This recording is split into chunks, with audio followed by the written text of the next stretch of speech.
Y chromosome क्यों सिमट रहा है? आदिशक्ति की क्या लीला है? पुरुषों की कौन सी मनोकामना पूरी होगी? हेलो फ्रेंड्स, वाई क्रोमोसोम सिमट रहा है, सिकुड़ रहा है, ये न्यूज़ सोशल प्लेटफॉर्म पर छाई हुई है। साइंटिस्ट का कहना है कि वाई क्रोमोसोम सिमट रहा है, घट रहा है। मिलियन ईयर्स बाद ऐसा दिन भी आ सकता है कि पुरुष जाति ही समाप्त हो जाए। पर मिलियन ईयर्स में तो अभी बहुत समय है।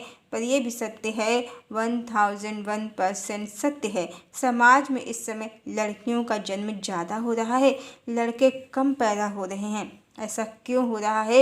एक चीज़ समझनी होगी, इस सृष्टि का चक्र ईश्वर के हाथों में है, मनुष्यों के नहीं, साइंटिस्ट के हाथों में भी नहीं है। क्योंकि साइंटिस्ट कुछ इन्वेंट कर सकते हैं, कुछ नया क्रिएट भी कर सकते हैं, पर सृष्टि के चक्र को पूरी तरह कंट्रोल नहीं कर सकते हैं। और जिस भी कारण से वाई क्रोमोसोम सिमट रहा है, वो पोल्यूशन, अनुचित खान पान, अनुचित जीवन शैली, कुछ भी हो सकता है। पर ध्यान देना चाहिए, सिर्फ वाई क्रोमोसोम सिमट रहा है, एक्स बिल्कुल भी नहीं। और यदि इसका कारण पोल्यूशन, खान पान या जीवन शैली है, तो आज की डेट में स्त्री और पुरुष दोनों की जीवन शैली लगभग एक जैसी ही है। तो सिर्फ वाई क्रोमोसोम ही क्यों? क्योंकि ये आने वाले युग की तैयारी है। आने वाले युग में नारियों का ही प्रभाव होगा, वर्चस्व होगा समाज में। इसके लिए जो आदिशक्ति कहें या परम सत्ता, उसने यही तरीका निकाला है। अभी कलिकाल में जागरूकता के अभाव में पिछले कई वर्षों से और अभी भी कुछ लोग कन्या भ्रूण हत्या करते हैं। उन्हें बेटा ही चाहिए, कन्या बोझ है, विवाह में उसके बहुत धन और दहेज लगता है। बहुत से कारण लोगों ने बनाए हैं इसके लिए। और साथ ही इस समय समाज में स्त्रियों के प्रति दुर्व्यवहार, अत्याचार, बलात्कार, सब घटनाएं बढ़ गई हैं।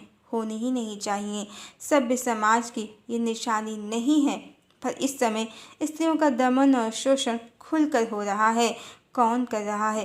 पुरुष कर रहा है, उनका वाई क्रोमोसोम सब कर रहा है। प्रथम तो जिसको दबाया जाता है वो मुखर हो जाता है, और जो अनीति और अधर्म करता है वो विनाश को प्राप्त होता है। इसीलिए यक्स क्रोमोसोम कहें या कन्या को मिटाने का प्रयास और दुष्कृत्य किया मानव समाज ने, जिसके परिणाम स्वरूप आदिशक्ति की इच्छा से और कन्याओं का जन्म होने लगा। और जिसने ये दुष्कृत्य किया, वाई क्रोमोसोम यानी पुरुष, उनकी संख्या घटनी शुरू हो गई। यही यही संसार का नियम है, जो ज़्यादा है संख्या में वो प्रभावी होता है। इसलिए पुरुषों ने आज तक स्त्रियों पर शासन किया है, पर अब स्त्रियों की संख्या ज़्यादा होगी, यानी आने वाली सभ्यता, संस्कृति मातृसत्तात्मक होगी। पुरुष होंगे, स्त्रियों की तुलना में कम होंगे। पुरुषों की तुलना में स्त्रियां भावनाशील होती हैं, उनमें दया, ममता, करुणा सब पुरुषों से कहीं ज़्यादा होते हैं। साथ ही उनमें त्याग की भावना भी ज़्यादा होती है। पुरुषों की अपेक्षा यानी महत्वाकांक्षा का अभाव होता है। इस तरह पुरुषों ने तो समाज में लड़ाई झगड़ा युद्ध यही सब किया है, पर स्त्रियों के शासन में पुरुष और स्त्री सब एक उन्नत, प्रगतिशील, युद्ध रहित समाज को देखेंगे। मनुष्यता का अभ्युदय होगा। ध्यान रहे, परमात्मा वही देते हैं जो संसार उनसे मांगता है।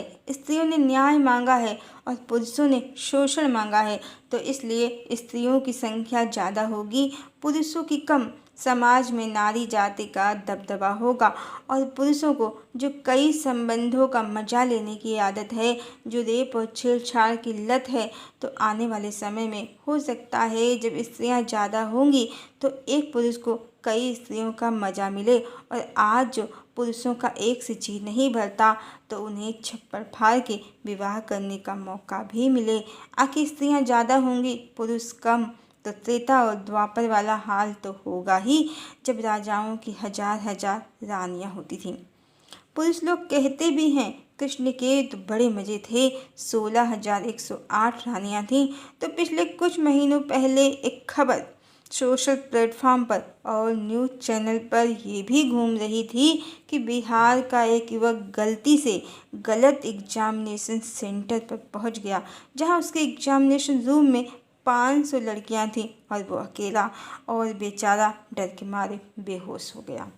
तो हो सकता है जो पुरुषों की ये हालात हो जाएं तो उन्हें भी 500, 1000 और 16,000 108 स्त्रियों का मजा मिले, जो उनकी खोपड़ी, उनके जीन्स और क्रोमोसोम की दिली इच्छा है। और तब पता चले, अब जब आपका खून चूसा जाएगा, आपका 1000 500 औरतें बारी बारी से रेप करेंगी, तो शोषण क्या होता है। श्री कृष्ण की कहानी को सबने गलत ही समझा है। वो कोई महाप्रेमावतार नहीं थे, महाकष्टावतार थे वो। जितनी राम अवतार में उन पर मोहित हुई, वही सब कृष्ण अवतार में उनकी रानियां हुई। जो देवी सीता थी, राधा, वो तो प्राप्त ही नहीं हुई, क्योंकि जगदम्बिका के परिणय सूत्र में दूसरा विवाह संभव ही कहाँ है। वो आ जाती उनके जीवन में तो इन जीवात्माओं की इच्छा पूरी नहीं होती। परमात्मा भी सृष्टि के नियमों में बंधे हैं, और इसी कारण भगवान को भगवती से विरह भी सहना पड़ा। और क्या आप जानते हैं, जब उत्तरा के पुत्र परीक्षित को, जिनके शरीर को तो अश्वत्थामा के ब्रह्मास्त्र से भगवान ने उत्तरा के गर्भ में सूक्ष्म रूप से प्रवेश कर बचा लिया था, पर जब उनका जन्म हुआ तो परीक्षित जीवित नहीं थे। उनको जीवन देने के लिए श्री कृष्ण ने यही कहा था कि यदि मैंने जीवन में सदा धर्म का पालन किया हो, कभी मिथ्या भाषण ना किया हो, और आजीवन ब्रह्मचर्य का पालन किया हो, तो ये बालक तुरंत जीवित हो जाए। और उनके ये सत्य वचन कहते ही परीक्षित जीवित हो उठे। अब श्री कृष्ण तो विवाहित थे, 16,108 रानियों के राजा। कैसे ब्रह्मचारी थे वो। कारण हृदय तो देवी राधा को दे दिया था उन्होंने। इन सभी राम पर मोहित कामासक्त स्त्रियों को मात्र अपना शरीर दिया। हर संबंध से पहले हृदय को, मन को, आत्मा को अलग कर दिया। शरीर मात्र मिला इन औरतों को भगवान का, क्योंकि ये उसी शरीर पर मोहित थीं। इस तरह श्री कृष्ण की कहानी महाप्रेम अवतार की नहीं, महाकष्ट अवतार की थी। और देखा जाए तो इन नारियों के द्वारा श्री कृष्ण का पूरा शोषण ही हुआ, उनके मन, आत्मा और शरीर सबका। और इसीलिए ये संयोग प्रेम का नहीं, मात्र वासना का था, क्योंकि श्री कृष्ण ने मन, आत्मा, हृदय तो अपनी देवी को दे दिया था, इनको मात्र शरीर दिया। और ये भी कामासक्त जीवात्माएं थी, इसीलिए सभी संतानें मदिरा पान करने वाली और आपस में लड़ने वाली हुई इनकी, और सब मदिरा पान कर आपस में लड़कर मर गए।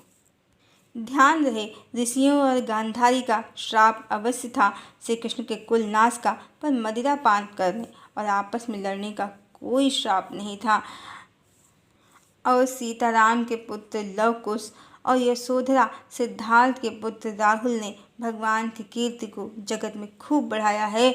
और भक्त प्रहलाद का ही उदाहरण ले लें। पिता तो हिरण्यकश्यप था, पर माता कयाधु अत्यंत धर्मज्ञ और साधु प्रवृत्ति की थी। मतलब इतना दुष्ट बुद्धि था हिरण्यकश्यप, पर मात्र कयाधु के तेज से प्रहलाद जैसे पुत्र का जन्म हो गया है। तो श्री कृष्ण तो स्वयं परमात्मा थे, फिर उनके पुत्र आपस में लड़ने वाले और मदिरा पान करने वाले क्यों हुए। क्योंकि परमात्मा ने अपना तेज दिया ही नहीं इनको, और माताएं तो थी ही लो डायमेंशन की कामासक्त जीवात्माएं।